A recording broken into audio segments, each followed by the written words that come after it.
Hi everyone, welcome back to my channel. Today I'm gonna show you how I make my version of Thai green curry paste. If you've seen my green curry recipe, you saw that I used the curry paste there. And at the time, I just gave you the link to the curry paste recipe that I followed, okay? But today I'm gonna show you how I make mine. I'm gonna use a blender to speed things up a bit, okay? But traditionally you would use a mortar and pestle for that. And I'm gonna make a bigger batch so I have a lot sitting in my freezer because it can be tedious if you make your curry paste from scratch every time you cook curry. It's super simple and let's begin. So first things first, I want to talk about the ingredients that goes in it, okay? So I'm gonna talk about this one first. So this is what they call Gapi. It's a fermented shrimp paste, okay? This is the one that's widely popular here in Toronto, but a lot of times this is what you would get, I believe, and there's plentiful out there. Yeah. I recommend not smelling this, okay? It's not something that you would smell. It's like fish sauce, it's like anchovy paste. So yeah, as soon as you get your portion, close it right away because you don't want your apartment to get perfumed by this little nugget here. And for the spices, we just need some cumin. We have some white peppercorns, okay? And we also got some coriander seeds. So for these guys, I'm just gonna toast them. I'm gonna blitz them in a spice grinder, and then I'm gonna mix it to the whole mixture. All right. Other than that, you got some lemongrass, okay? It usually has some Thai green chilies, okay, but those are too spicy for me. So what I found are these green chilies that have a very thin skin, okay? It's not as meaty as a bell pepper, and honestly it doesn't have a lot of heat to it, and I'm gonna use quite a bit of that because again, it doesn't have a lot of heat, so you can definitely boost up the green color from these guys and not sacrificing you know, the heat level of the whole curry paste. There's also some Galangal. These guys are like ginger but not. If you smell it, it almost smells like a mint candy or like Halls. It's got a minty note to it. It's a little more floral than ginger. It's not as spicy, okay? You know how when you take a bite on a ginger, it gives you that hot feeling. This one doesn't do that. It's just a very, very cooling sensation that you get from it. I have preserved some of cilantro roots that I collected from buying cilantros over time. The beauty about these guys is there's a whole lot of flavor in it, and in North America you don't really use it. You just chuck them out. Next time you buy a cilantro, save the stems, freeze them. They freeze perfectly. Other than that, we are going to talk about the lime. So this is a makrut or a Kaffir lime. The different characteristic of this is it's got a curly skin, okay, like super bumpy. Compared to a regular lime, you'll see the difference. So we're only gonna take the skin off of these guys. Other than that, there's really not a whole lot else, okay? Alright, so first things first, I'm just gonna toast my spices, okay? So in goes the white peppercorns, the cumin, and the coriander seeds. When you're toasting spices, you want to keep it moving to avoid burning it. It smells like popcorn right now. And that's an indication that it's getting closer to being done. So the idea is to release some of its natural oils and basically wake up the sleeping spices. That way you get their fullest potential out of them. Ooh, it is smoky.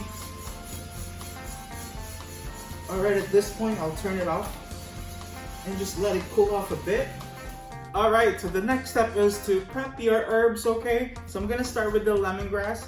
So lemongrass, you normally buy it this way. There's a whole lot of dried layers to it, and you don't want that in your curry paste. So what you want to do is to just keep peeling it until you get to the part that is pale. Slice the bottoms first. It's a very tough herb, okay? So be careful when you're using your knife to process it. So just like so, okay.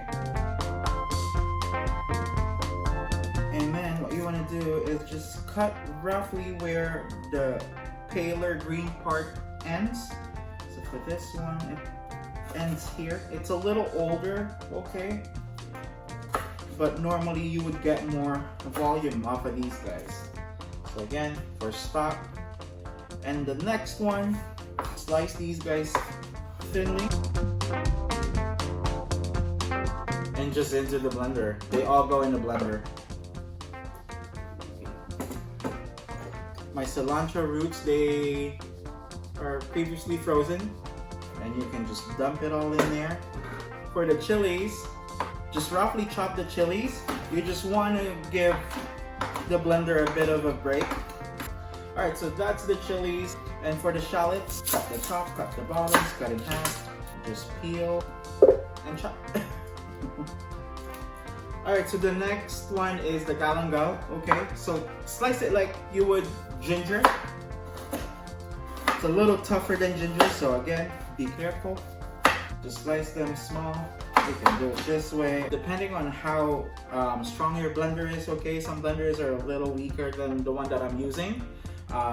So you would want to maybe cut your ingredients for that blender a little smaller. Give your blender a break. Don't overheat it. In goes the galangal.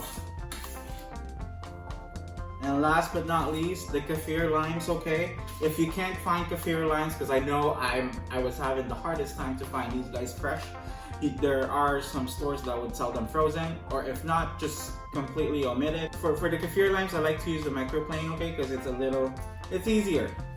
And the way I zest any citrus is this way. It's like I'm playing a violin. So you just wanna avoid all the white membranes, okay, because that's very bitter. In goes your shrimp paste. You don't want to use a lot because it's very salty. Alright, so our mixture is pretty much ready, okay, but I'm not gonna start it yet. I'm gonna blitz my spices first, so I cooled it down before I blitz it. Put all of these guys in. Oh my god. All of it at once. And blitz away. It's not blitzing. Make sure that things are plugged in, okay? Blitz away.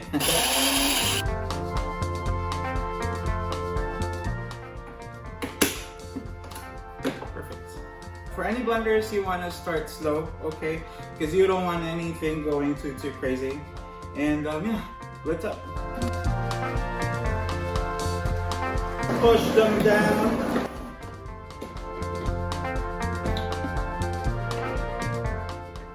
Take a peek. Ooh, looks okay. I'm just gonna add my spices now.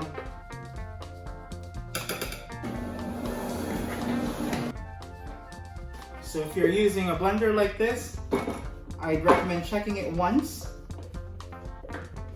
Scrape the sides, scrape the bottoms, make sure it's off the base, okay? So you don't accidentally turn it on and have the mixture splash on your face, because that's definitely happened to me before. Yeah, just give it a scrape, give it one more blitz. And that is it. Your curry paste is ready. Alright guys, so here's how it looks like. Nice and simple. There's just a bit of prep involved, okay? And I wouldn't taste it at this point, okay? Thank you for watching. Happy cooking. Bye.